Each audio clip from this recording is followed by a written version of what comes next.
Retomar, né? O pastel tava muito gostoso, né? Coca-Cola também, né? Mas vamos lá, né? Vamos. Prometo que a gente já está muito perto do fim, tá? Eu vou só dar uma recapitulada, como teve algumas pessoas que chegaram depois, só para explicar um pouco do escritório, tá?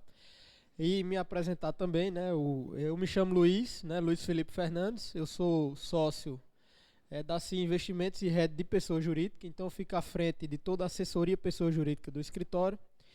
Eu tive boa parte da minha experiência profissional em São Paulo, trabalhando principalmente na área de pessoa jurídica, voltado para o mercado financeiro. E o Jackson, né, que estava falando, é assessor de investimentos, também sócio da CI, economista de formação e tem aí 7 anos como assessor de investimentos, foi um dos fundadores da CI Investimentos aqui em Natal. Tá? Hoje a CI está em cinco cidades fisicamente, né, Natal, João Pessoa, que é a nossa sede, Mossoró, Recife, Caruaru. Hoje a gente é a maior operação da XP na Paraíba, o maior escritório em custódia de Natal, né, do Rio Grande do Norte, e lá em Recife, óbvio que a gente tem uma concorrência um pouquinho maior, mas a gente também figura com grandes clientes lá, grandes empresas também são nossos clientes. Aqui um pouco dos nossos números, né? Hoje a gente tem 16 anos de mercado, mais de 2,5 bi em custódia, estamos perto dos 3 bilhões, mais de 4.500 clientes, 50 colaboradores, dentre esses 50, 35, 36, né, eu acho, são assessores comerciais, tá? Aqui é um pouco de tudo que a gente faz, né? Óbvio que o que a gente atua mais forte é a parte de gestão de caixa e investimentos, né? Que aí é sobre tudo aquilo que a gente falou, aplicado na prática, na parte de investimentos. Eu vou detalhar um pouco mais aqui, né? Como eu já passei do teste aí de não vender só produto, né? A gente vai eu vou tentar detalhar um pouco mais o que é cada uma dessas coisas que a gente faz, tá? Para vocês entenderem. Quando a gente fala nas operações de crédito, né, a XP, como eu comentei durante a parte de investimento, a XP, por premissa, ela não é um banco de crédito, certo? Então, dificilmente você vai ver a XP fazendo um capital de giro ali de 1 milhão, 2 milhões de reais, salvo se for com garantia de investimentos, tá? Então, a gente, como escritório, a gente atende diversas empresas que têm necessidades de operações de crédito. O que é que a gente, CI Investimentos, fez? Hoje a gente tem correspondência bancária de duas instituições. Uma delas é o Banco ABC Brasil. O Banco ABC é um banco árabe, extremamente presente no mercado do Sul e Sudeste, um banco extremamente capaz aí, que atende majoritariamente empresas do atacado, certo? E um banco comum, um banco convencional, que atende em todas as demandas ali de uma pessoa jurídica. Então, sempre que um cliente ele requer uma operação de crédito e essa operação ela tem um perfil bancário, a gente vai acionar a nossa correspondência, né, do Banco ABC e a gente vai fazer uma abertura de conta convencional no Banco ABC. Óbvio que, como a gente é um escritório de investimento, a gente se comunica com diferentes tipos de fundos de investimento. Boa parte desses fundos de investimento, né, eles têm um braço de crédito, certo? Então, a gente pode fazer a operação que você precisa de capital de giro, seja via banco, que a gente vai utilizar o ABC, seja via fundos de investimento. Principalmente quando são operações estruturadas, né, operações que requerem um prazo mais alongado, ou um volume que está acima da capacidade financeira da empresa, ou que essa empresa ela precisa de tem alguma especificidade, né, no sentido de, eu estou passando por um processo de renegociação de dívidas, por exemplo, estou numa situação uma situação difícil. A gente vai recorrer a fundos de investimento, porque a gente sabe que os bancos dificilmente vai dar crédito para uma empresa numa situação dessa. Então, na parte de crédito, né, que também é o meu forte, né, onde eu fiz toda a minha carreira, a gente conta muito com operações estruturadas de crédito, certo? E aí a gente atua, seja via banco, via fundos de investimento. A parte de workshop, né, que a gente entra na empresa e presta ali um serviço de educação, né, dependendo do tema, a gente aciona diferentes áreas do nosso escritório para participar do workshop. A parte de planejamento patrimonial. No planejamento patrimonial, O Jackson atua, seja na pessoa física ou na pessoa jurídica, né, combinando aí essas duas para fazer o melhor planejamento possível do ponto de vista sucessório, manutenção do patrimônio, construção do patrimônio, enfim. A gente olha muito, né, pensando aí principalmente nos sócios, a gente olha muito para a questão internacional, certo? Então, investimentos principalmente nos Estados Unidos, tá? A gente tem um braço da nossa operação, se chama XP US, né? E como escritório a gente tem uma parceria com a Avenue, que é uma corretora de investimentos no exterior, certo? Onde a gente consegue acessar produtos diferenciados, né, e recorrer aí para uma segurança maior da moeda estrangeira, né, da moeda dólar, com um risco mínimo e todo um processo ali de sucessão também atrelado a esse processo, tá? A gente faz, né, toda a parte de operações de câmbio para clientes, né, câmbios comerciais, certo? A gente não está falando aqui de câmbio turismo, aquele câmbio papel que você pega, não, câmbio comercial, então remessas. Seja pagamento de matéria-prima importada, seja pagamento de serviço, seja uma exportação que a empresa venha fazer. Não é muito o perfil de vocês, né? Mas eventualmente, né, se tiver a necessidade de fazer alguma importação, né, via Redemais aí, a gente pode ser esse braço aí de câmbio para vocês, tá? Além disso, né, a gente faz toda a parte de derivativos, então protege aí contra oscilações, seja da moeda, seja de commodities, né? Então também não se aplica muito no segmento de vocês, mas é importante saber.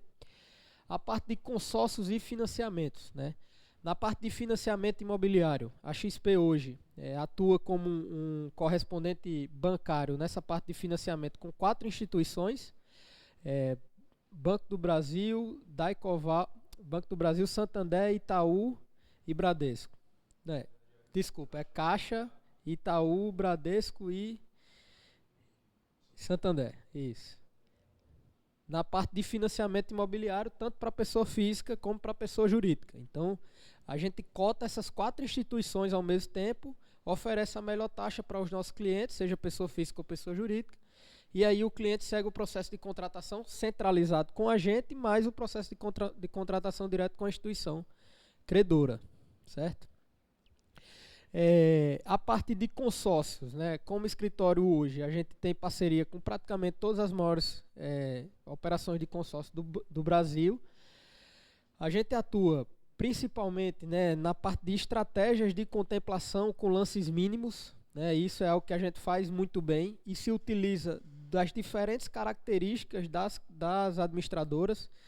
Então, por exemplo, a gente tem algumas operações com uma administradora de consórcio chamado Mafre, né? A Mafre a gente conhece muito pelos seguros, pouco pelos consórcios, né? Mas a Mafre Consórcios hoje no nosso escritório a gente tem um volume de contemplação de praticamente 30% a 40% dos nossos clientes todo mês, né? Com uma estratégia diferenciada, que aí eu não vou falar aqui porque é gravado e outras pessoas podem aprender, né? Mas uma estratégia diferenciada que permite uma contemplação realmente com um lance mínimo e em escadinha, né? Você vai contemplando, quando vê, chega no valor ali que você precisa. Mas a gente trabalha com todas, com a própria CNP, que é da Caixa, a gente trabalha com a Mafre, com o Santander, a gente trabalha hoje com a Magazine Luiza também, com a Porto, enfim, com praticamente todas as maiores administradoras a gente está junto.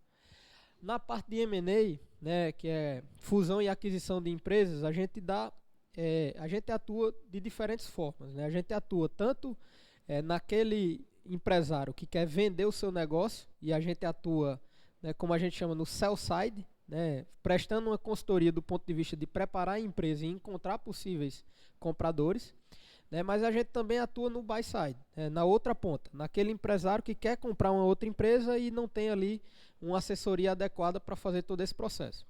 Então a gente atua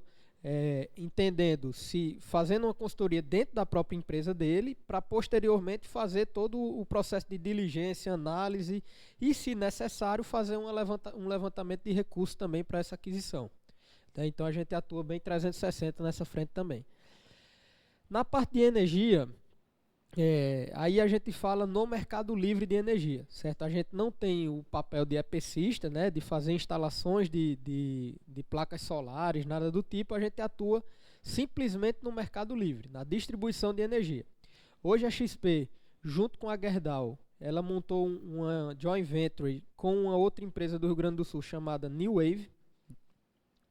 A New Wave era uma comercializadora de energia, certo? E junto com a XP e a Gerdau passou a ser uma geradora de energia. Qual é a diferença? A comercializadora ela compra de alguém e vende para você. A geradora ela gera a própria energia e vende diretamente para você.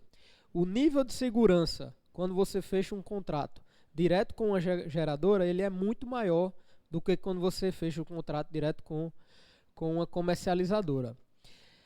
Quando a gente fala em energia, né, aqueles clientes que já está ali no grupo de alta tensão, né, que eu entendo ser a grande maioria das lojas, né, ali no grupo A4, né, e contas a partir de R$10.000, a gente já consegue fazer um estudo, sem custo, sem nada, né, de quanto seria a economia caso fizesse uma contratação de energia com a gente. A New Wave acompanha todo o processo de migração da empresa para o Mercado Livre sem custo, e depois que a empresa está no Mercado Livre, contratou a energia da New Wave, ela ainda faz todo o processo de gestão da conta de energia também sem custo. Isso aqui é um diferencial muito grande para todas as comercializadoras e consultorias que prestam esse serviço, porque raramente alguma delas vão fazer esse trabalho sem custo e nunca vão fazer uma gestão de energia contínua depois de fechado o contrato posterior à contratação. Hoje a gente vê assim, né, o mercado solar ele deu um boom muito grande, então boa parte das pessoas já tem energia renovável, né, já tem energia solar na própria loja, mas para aqueles que estão pensando em fazer um novo investimento, faça o cálculo de payback e veja se realmente vale a pena, porque a gente observa cada vez mais esses projetos tendo um índice de retorno muito grande e a geração não conseguindo acompanhar o crescimento da própria loja. Então a necessidade de reinvestimento constante, quando a gente coloca essas contas no papel, o payback desses projetos de energia ele costuma ficar um pouco ruim. Tranquilo? Alguma dúvida aqui? Certo. Aí aqui é os pontos, né? Só detalhei um pouco mais o...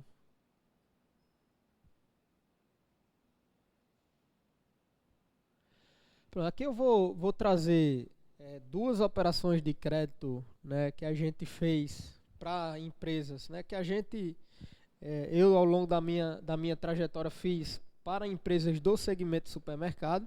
São duas operações distintas, com focos distintos, mas que eu acho que pode demonstrar um pouco do que a gente trabalha.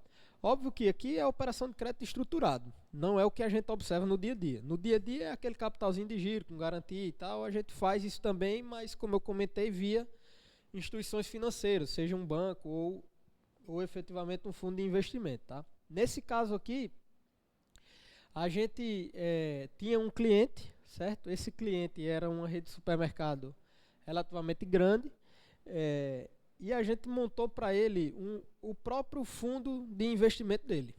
Ele pegava todo o recebível dele, era um sócio já capitalizado, a empresa tinha caixa, mas ele tinha por praxe antecipar todos os recebimentos dele. Como ele tinha caixa e o sócio era capitalizado, a gente pensou, cara, você está pegando esse recurso e está deixando no mercado a uma taxa que você não tem controle, né? Então, que tal a gente encontrar um parceiro, a gente monta um fundo de investimento, você entra com um percentual e aí a gente consegue trazer essa rentabilidade para dentro do seu caixa na forma do sócio, né, obviamente. Então, essa foi mais ou menos a problemática. Isso gera alguns benefícios, né? Para a empresa, a gente consegue gerar uma despesa financeira dentro da empresa, né, que ajuda a diminuir a base tributável, e a gente está, de uma forma ou de outra, já antecipando dividendos para o sócio, né, porque esse dividendo vai ficar ali na forma de cotas subordinadas de um fundo. Tá? Então, só passando aqui mais ou menos, né, a gente considerou um prazo de recebíveis de 1 ano, né, mas óbvio que nenhuma rede de supermercado tem 1 ano, né? São de 30 em 30 dias, mas a título de racional aqui, eu resolvi colocar 1 ano para não ficar tão complexo, tá? Esse cara, ele antecipava ali, ó, aqui onde tem taxas cota sênior, é o que ele passou a antecipar. Mas na época ele estava antecipando algo para o CDI mais 9, CDI mais 10. Então era uma taxa muito acima do que a gente efetivamente estruturou para ele. Então ali só a composição de taxa, né? O prazo dessa operação foi uma operação de 3 anos. Não, uma operação que não tem tanto o intuito de alavancar a empresa, certo? É um intuito mais de gerar rentabilidade para o caixa. Um volume de 30 milhões, certo? O interessante era isso aqui, ó. A gente via, né, na formação de preço dele, ele pegava seus 30 milhões, que era o que ele tinha compra à vista, e quando ele ia repassar para o cliente, além de outros custos, ele colocava também os encargos financeiros. 35.370, que é a formação de preço que todo mundo faz, né? Você pega o preço da matéria-prima, coloca todos os tributos, né, na relação de crédito e débito e coloca o custo financeiro ali, né? Eu entendo que todos vocês praticam dessa forma, né? Coloca custo financeiro na formação de preço? Entra despesa, sim. Isso. Então, a gente identificou isso, tá? O que é que a gente fez, né? Esse era o cenário base, né? Ele faz venda a prazo, a gente pegou o fluxo anual dele, preço de venda real, né, que entrava para o caixa dele era 30 mil. Esses encargos financeiros aí de 5.370 ia para uma instituição financeira e a empresa não via nenhum lucro em relação a isso, né? O que é que a gente fez?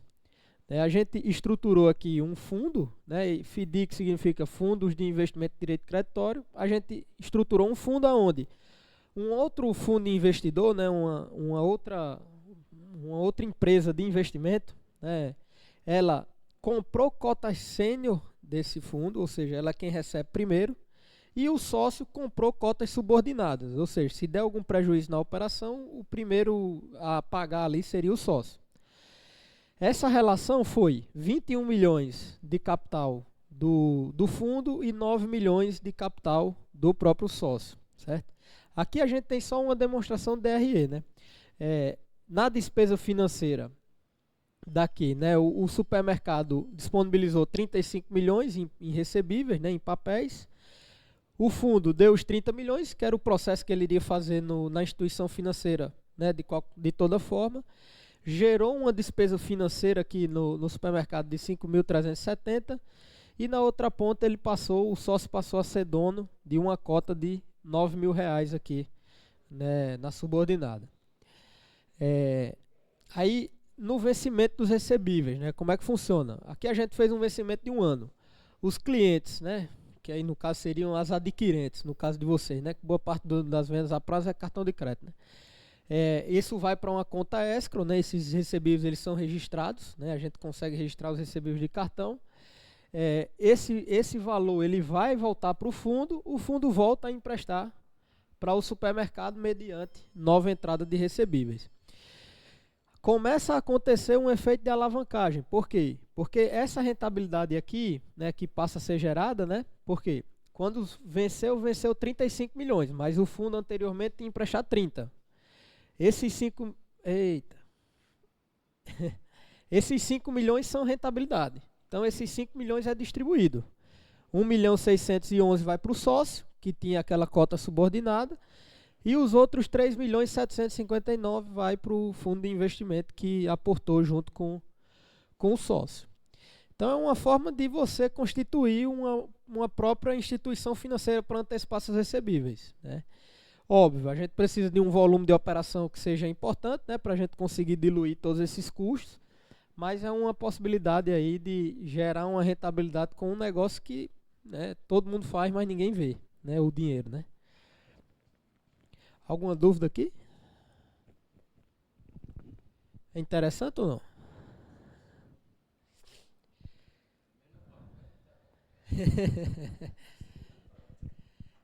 Mas realmente assim, essa operação, quando a gente tem um volume de recebíveis que faz sentido, a operação ela faz sentido. Por quê?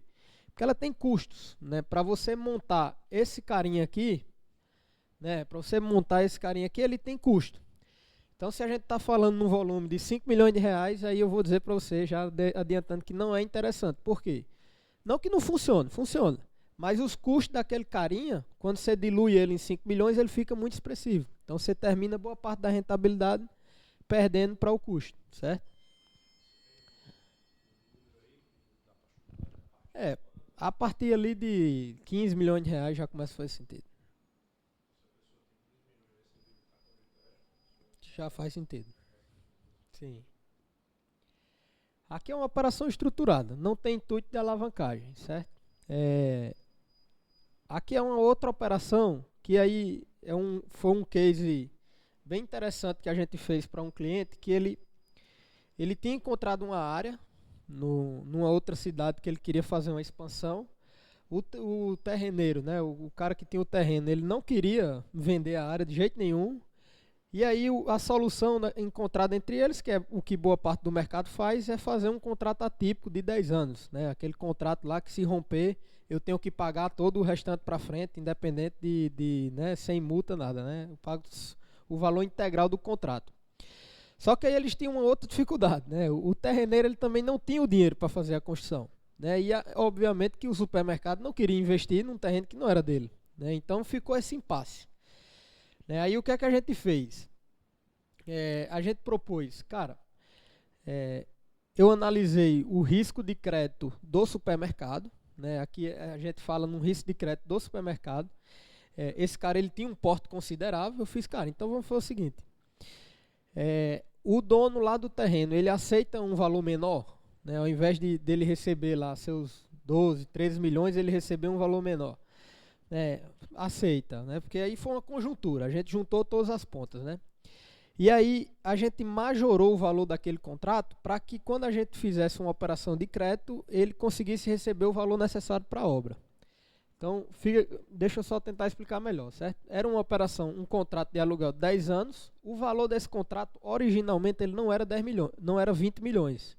Ele dava ali em torno de 15 milhões e meio. Só que quando a gente fizesse a operação em cima de 15 milhões, não iria ser suficiente para pagar o valor de obra e sobrar alguma coisa no bolso do cara do terreno, né? Que é o cara mais interessado ali, né? Então a gente conseguiu majorar o valor do contrato de aluguel. Por ser um contrato de aluguel, ele não tem nenhum impacto tributário negativo, muito pelo contrário, né? Eu estou tendo uma despesa maior do ponto de vista de base tributável, né? A gente pegou lá, o contrato ele tinha um índice de correção de IPCA, na época o IPCA estava 4,39, tinha um prêmio de 12% na operação de crédito. Então essa operação saiu com a taxa final de 16,80% ao ano, certo? Poxa, uma taxa relativamente alta, né? A gente pode pensar assim. Mas, cara, a gente está falando de uma operação de 10 anos em que eu estou dando dinheiro na frente para o terreneiro construir utilizando seu risco. É uma operação estruturada, não é uma operação tão simples de ser executada, né? E aí, juros e amortização mensal, mas na verdade ela não tem parcela. O que tem é o contrato, né? Você, supermercado, vai continuar pagando o contrato de aluguel que você tinha com o seu terreneiro, certo? E aí,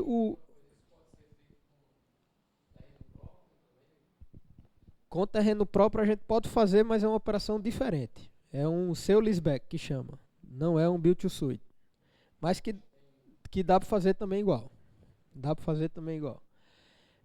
Aí nesse caso tem um custo adicional que é, a gente compra o terreno, eu digo instituição financeira, né? Compra o terreno e aí você passa a alocar esse terreno em cima do contrato de locação, a gente faz uma operação de crédito. E aí a gente identificou, né, depois de algumas revisões e aí reuniões com várias construtoras daquela região, né, o cara indicou um, a gente foi atrás de outro, depois pegou outro, a gente fez coisa de uns 4 a 5 orçamentos. E aí na média a gente chegou que o necessário para a obra era 9,6 milhões. Então o que é que a gente fez? A gente... o terreneiro, né, cedeu o contrato de locação para o fundo. Então, esse contrato que era do terreneiro passou a pertencer a gente, né, no caso o fundo de investimento. E aqueles 20 milhões deixou de ser 20 milhões e passou a ser 12. A gente emprestou 12 milhões para ele. Com o compromisso de, né? Por quê?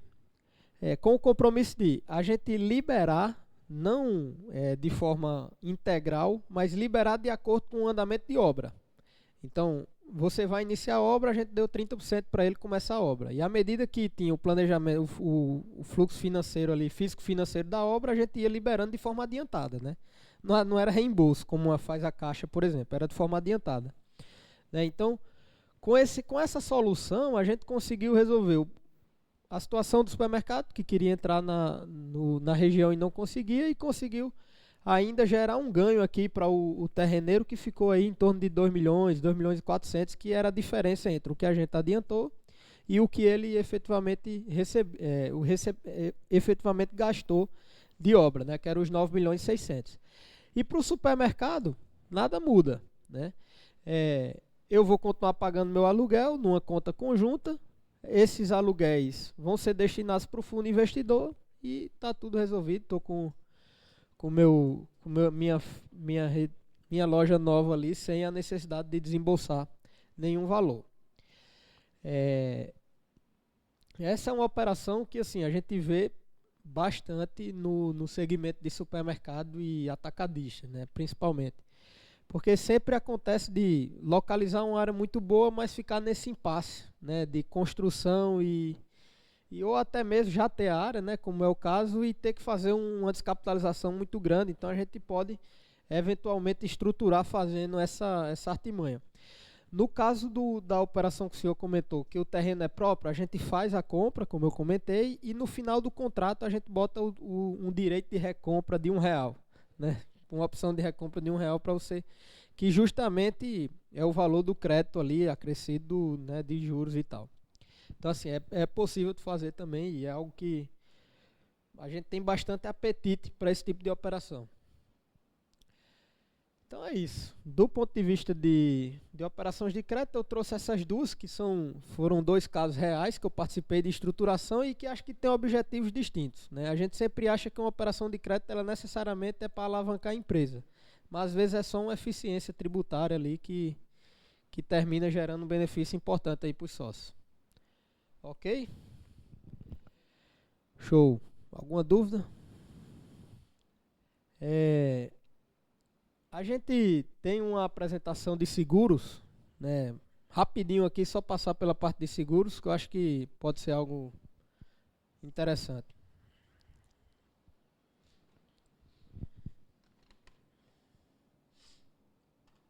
Essa daqui é mais produteiro, tá certo? Então,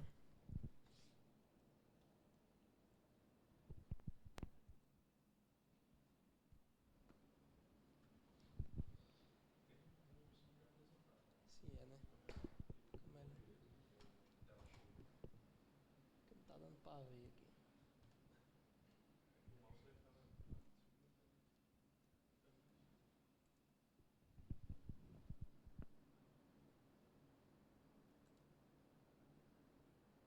Acho que é aqui, né?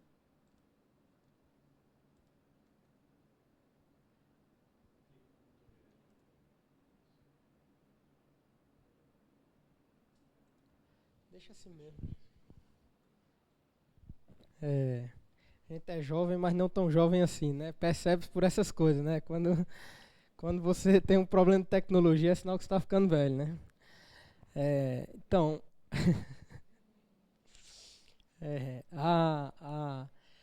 então, pessoal, falando um pouco de seguros, né? Que não estava lá naquele tema, né? Seguros hoje, né? Na XP, a gente trabalha principalmente com 2 seguradoras, né? Uma se chama Potential, que é a que a gente está utilizando na apresentação, e outra se chama ACAD. Essas 2 seguradoras, a XP tem uma sociedade com elas, né? 49% de ambas é pertencente à XP, e hoje a gente atua literalmente como um corretor de seguros dessas seguradoras. Além disso, a gente consegue acessar todas as seguradoras do mercado através da corretora XP. No caso da Potential e da ACAD, a gente tem acesso direto, né? Como se a gente efetivamente, né, dentro do nosso escritório, a gente tem uma SUSEP técnica, né, geral, que cobre todo o escritório, então a gente acessa diretamente as seguradoras. Hoje, vocês têm uma política de seguros, como é que...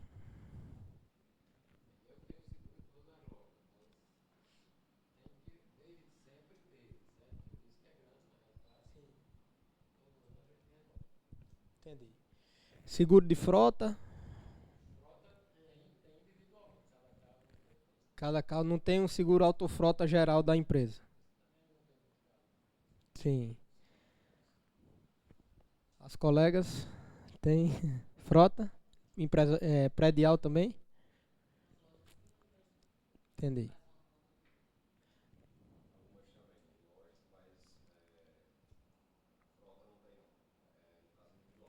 Sim, entendi. Bom, do ponto de vista de seguros, né?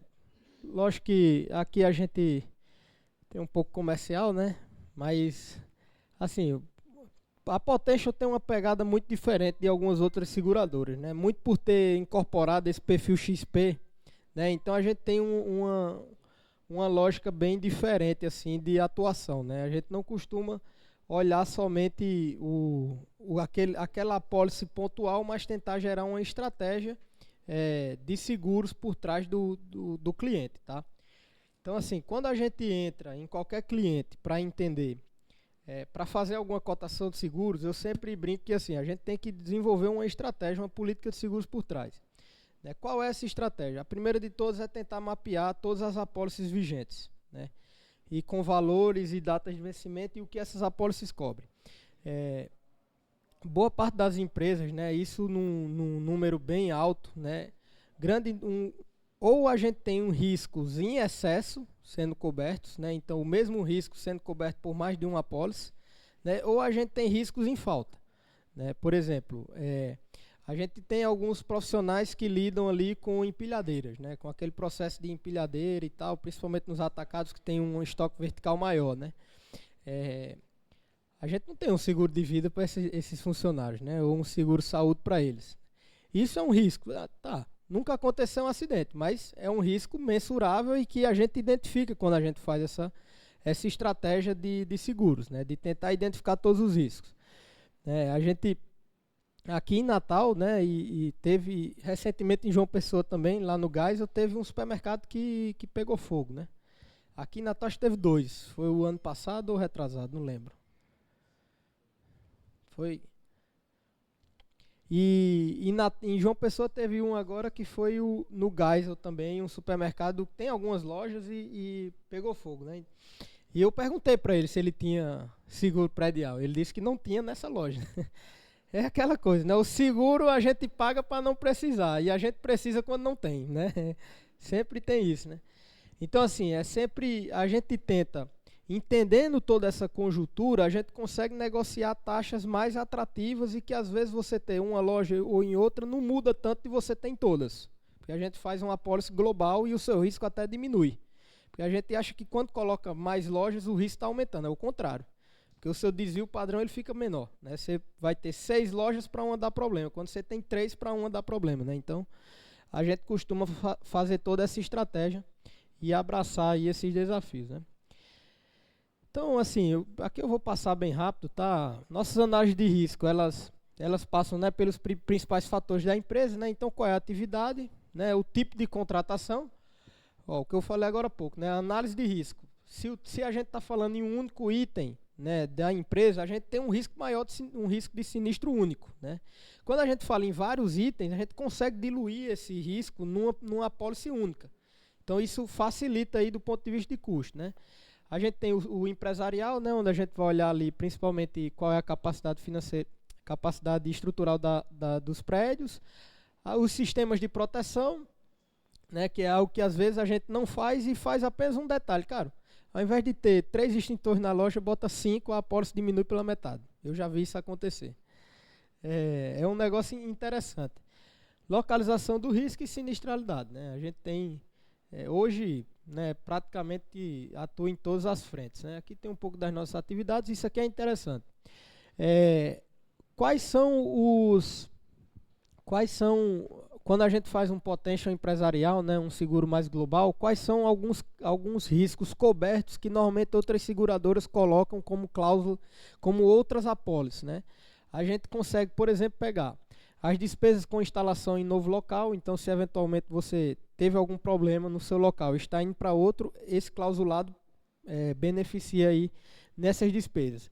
Despesas de combate de incêndio, se eventualmente a empresa passar por alguma coisa, salvamento e contenção de sinistro, despesas extraordinárias, que aí pode ser algo diverso, recomposição de registros, né, de documentos, né, então teve um incêndio, disparou um hidrante na sala da controladoria, lá se vai um bocado de documento importante da empresa, né, então nessa recuperação esse seguro também consegue proteger.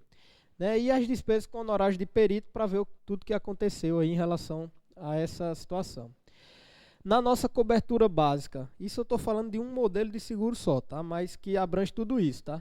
Na nossa cobertura básica, a gente consegue pegar toda a parte de prédio e instalação, a gente consegue pegar um volume de mercadorias, né? Então, um volume de mercadorias importante ali, e toda a parte de bens e conteúdos que tenham dentro do prédio. Então, por exemplo, se a gente faz uma cotação, né, quando eu estou na tela fazendo uma cotação de uma apólice única, eu consigo preencher todos esses valores, né, de acordo com o que a empresa tem mais valor ali, que acha mais importante. Recentemente a gente estava fazendo uma para uma concessionária de veículos, né, uma concessionária de moto, na verdade, de Honda, lá de João Pessoa. E assim, ele não pediu nada de bens e conteúdos, né, computador, nada do tipo, mas ele pediu para a gente colocar um acidente de terceiros, né, uma cláusula de acidente de terceiros. Então, uma cláusula de seguro empresarial, ela cobre também acidente de terceiros. Por quê? Porque ele tinha que pegar a moto, levar para uma oficina, ou trazer de uma oficina, ou pegar e entregar na casa do cliente. Ele tinha um serviço nesse sentido, e aí já tinha acontecido de funcionário cair, da moto cair em cima do funcionário, então ele pediu essa situação. Então, só para a gente ver que é um seguro bem abrangente, tá? Aí a cobertura básica aqui volta para a parte de incêndio, né? Coberturas adicionais que a gente pode ir incluindo, certo? Essa é interessante, né? De coberturas adicionais, para vocês tem a parte de mercadorias de ambientes, né, frigorificados, então que normalmente não é coberto pelos seguros empresariais comuns, né? Os prediais eles não abrangem a parte de câmaras frias, né? Os equipamentos móveis, que aí pega principalmente ali as empilhadeiras, né? Aí aqui não se aplica tanto, né? Graças a Deus ainda, né? A parte de vendaval, furacão, né? Essa parte ainda a gente ainda não tem, né? Não sei como está no mundo aí, né? E aí cobre também uma parte de tumultos, greves, lockouts, enfim. E aí aqui a gente tem uma cobertura bem interessante. Quem aqui tem seguro de responsabilidade civil? Alguma das empresas tem? Certo. O seguro de responsabilidade civil, né, ele é super importante aí, principalmente para aquelas empresas que têm terceiros tomadores de decisão, né? Então, eventualmente você tem um financeiro, né, e aí esse seu financeiro ele comete um erro operacional qualquer. E isso gera um prejuízo para a empresa, né, para você não lesar o seu colaborador, nem tampouco lesar a própria empresa, né? O seguro de responsabilidade civil, ele cobre, né, entre outras coisas, ele também cobre esses erros de tomada de decisão, né? Existe um seguro de responsabilidade civil específico, é o D&O, né, que é voltado para esse tipo que é para diretores e tomadores de decisão, né, e sócios, enfim, que é justamente voltado para esse tipo de erros, tá? Então, aqui também, se por exemplo, né, você tem um seguro de responsabilidade civil geral e algum funcionário seu sofre um acidente dentro da loja, o seguro de responsabilidade civil, se houver um processo ou alguma coisa do tipo, ele também vai cobrir aí esses custos, tá?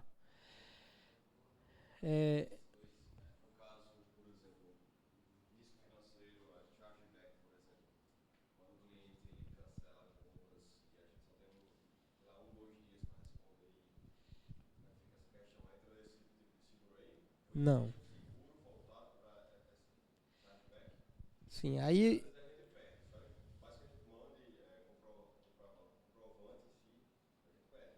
Sim. O que normalmente a gente pode pensar nesse caso aí, tem que olhar muito caso a caso, mas seria mais um seguro de crédito.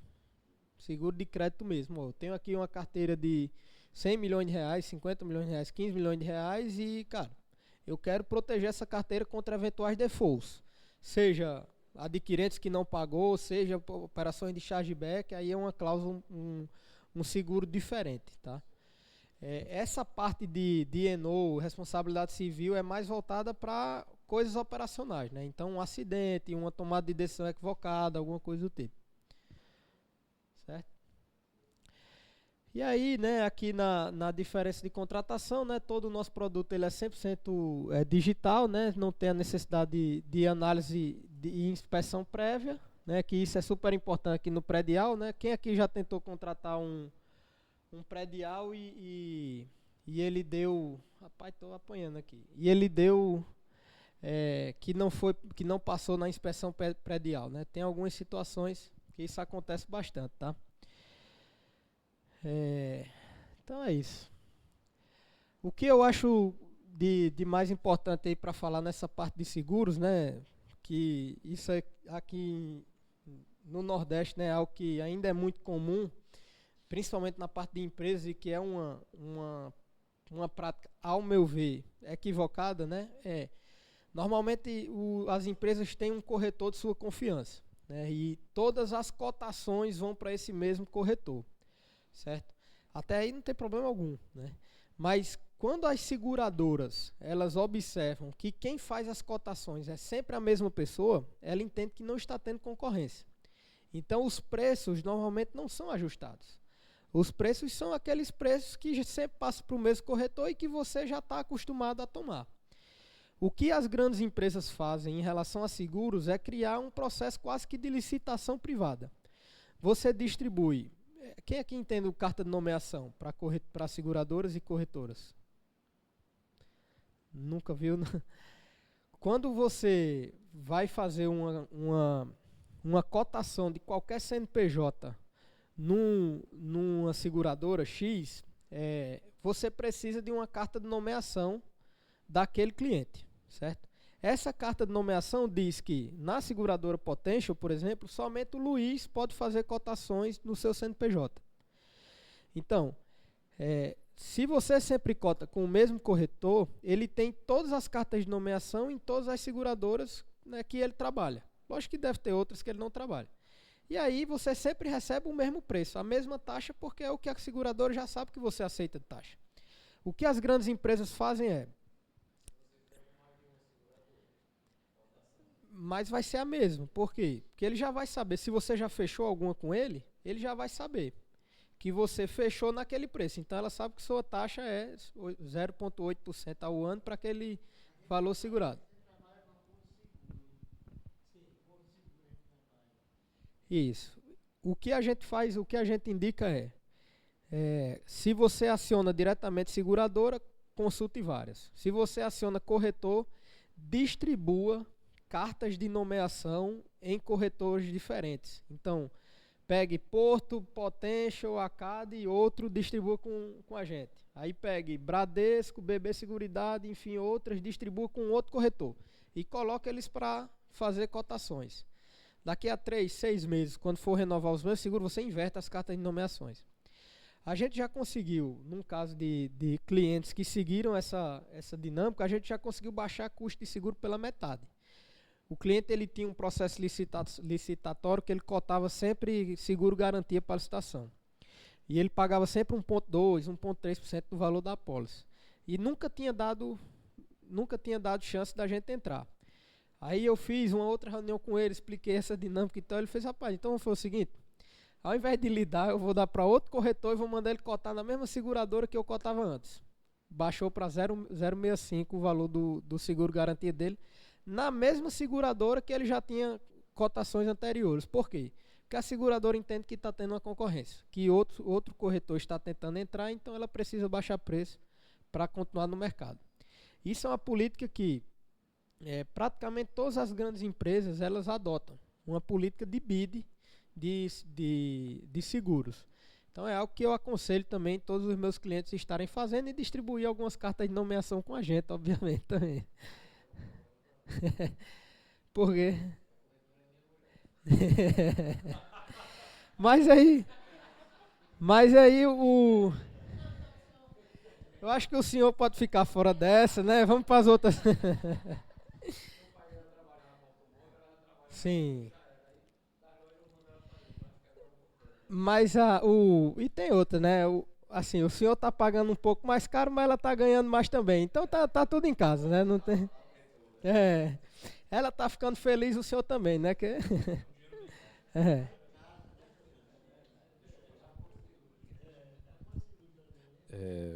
Deixa eu fazer uma pergunta aí que eu acho que pode ser do interesse do pessoal. Esses seguros aí que você apresentou, a gente percebe que existem vários detalhes que precisam ser preenchidos, né, para que tudo ocorra bem, né?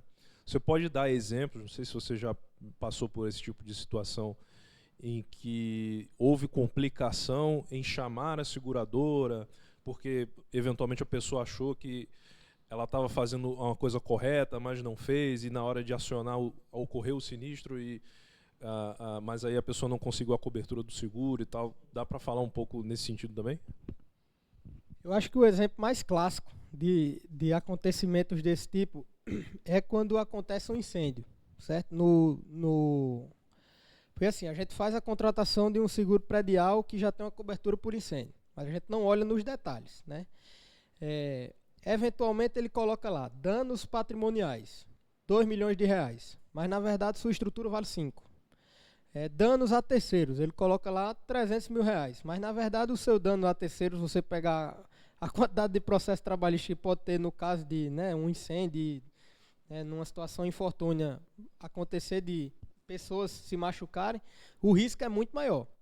Então, esse é o caso mais clássico, quando a gente pega uma apólice que está mal dimensionada para os riscos daquela empresa. Por isso que a gente sempre olha, quando a gente vai fazer um estudo de seguros, a gente sempre olha no 360. Né? Então, dentro do meu predial, todas as minhas cláusulas estão atendidas de forma que comporte todo o meu risco. Né? Eu tenho proteção de bens, isso é um ponto extremamente importante, né? Porque às vezes você tem um incêndio no seu CD que tem um valor patrimonial de 2 milhões, mas você tem 15 milhões de mercadoria lá dentro, 10 milhões de mercadoria lá dentro. E não está sendo coberto por esse clausulado adicional ou até mesmo um apólice adicional de estoques, né? Então, assim, esse é o erro mais clássico. Né? A gente tem outros também que são, né, que aí falando um pouco mais de frota, né, que para baratear muito a apólice, né, as corretoras, não é o caso da sua esposa, certo? Para que fique bem claro, as corretoras elas costumam colocar locais específicos para que aconteça o dano. Então, por exemplo, se o meu carro for roubado em casa, né, no caso no galpão da loja, eu estou coberto. Se o carro for roubado na rua, não está coberto. Isso também acontece com bastante frequência. Do ponto de vista de responsabilidade civil, a gente tem o responsabilidade civil abrangente, mas às vezes a gente não tem uma responsabilidade civil que abrange também colaboradores, ele só abrange diretoria, por exemplo. E aí quando acontece com o colaborador, diz, cara, mas eu não tenho responsabilidade civil? Não, mas a sua responsabilidade civil só responsabilizava os diretores, os tomadores de decisão, que aí são algumas situações que acontecem e é aquela coisa, né? Seguro a gente só presta atenção quando precisa, a gente faz, mas não olha a fundo, né? E quando precisa que a gente efetivamente acontece. A gente conta, né, com um time, né, óbvio que eu faço, né, toda essa parte comercial e introdutória e trago ferramentas para a gente conseguir mapear isso ao máximo, mas além de mim, quando passa de mim, a gente conta com um time especialista, tanto da Potente como da ACAD, que consegue nos ajudar a mapear com base nas informações que a gente passa para eles, nos ajudar a mapear todos esses riscos e dimensionar a apólice da melhor forma possível. Então, assim, é uma equipe muito grande, né? A Potente hoje é a maior seguradora do Brasil no que diz respeito a seguros de responsabilidade civil e seguro garantido. Né? A ACAD, nessa parte de seguro autofrota, seguros prediais, é muito, muito forte também, né? E cresce cada vez mais muito na pegada de tecnologia. Né? Então, a gente se deixa totalmente disponível e a gente quer ajudar os clientes nessa frente também, porque a gente sabe que quando acontece, normalmente é algo bem doloroso, aí, uma dor de cabeça bem grande, né? Então, mais alguma pergunta? Não? Então, acho que a gente pode encerrar por aqui, né? A gente fazer o fechamento, né? Eu gostaria de agradecer a participação de todos, né? Agradecer aí o Leonardo e a Surne por disponibilizar esse espaço, né? Reunir essas pessoas aí interessadas em aprender um pouco mais sobre gestão empresarial e investimentos, né? Falar um pouco sobre gestão de riscos através da dinâmica de seguros. A gente se coloca à disposição para marcar novas reuniões e aprofundar os temas que foram aqui discutidos de formas individuais. A gente entende que é super importante, né? É super interessante a gente ver, é mais interessante ainda a gente colocar na prática. Né? Então, a gente vai estar sempre à disposição. Respondam a pesquisa, por favor, é uma forma da gente ter um feedback, entender se foi realmente proveitoso para vocês e nos mantemos aí à disposição. Ficamos aqui no Manhattan também, no 12º andar. Quiserem fazer uma visita, vão ser super bem-vindos. Show?